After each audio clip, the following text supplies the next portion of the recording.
Is it fun to play Sunset Riders in 2023? If you are a 35 years old man, yes it is. See, when I was a little kid back then in the 90s, I had this console. It was Sega Mega Drive 2 in Europe, aka Sega Genesis in the USA. So the very first game I had in my life was Sunset Riders. I was a lousy player, but I still had a lot of fun.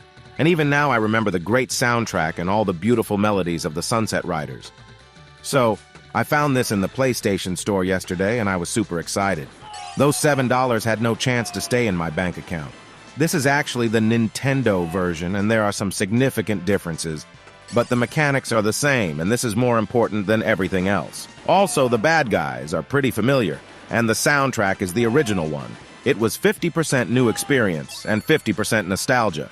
To be honest with you, I'll admit that I am still the same lousy gamer I was back then.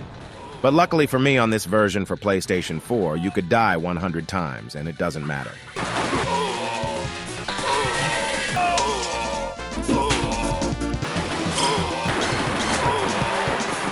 Please continue. You could try to count how many times I died in the live video. My bet is much more than 20. The Sega version of the game I've played was much simpler and much easier than that one. Here we have not only more playable characters, but also a bunch of things like those little side quests between the different adventures. The bosses are almost the same though, so I was lucky to hear again, "Marry me with my money."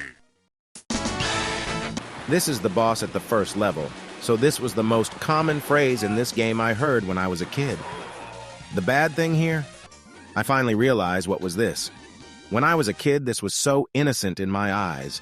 A beautiful girl just kissed the dude and gave him a gun or something else. Now I know. Anyway, it was huge fun for me to play this version of the game. Of course, this is the nostalgia talking, but this was the best $7 I spent in my life.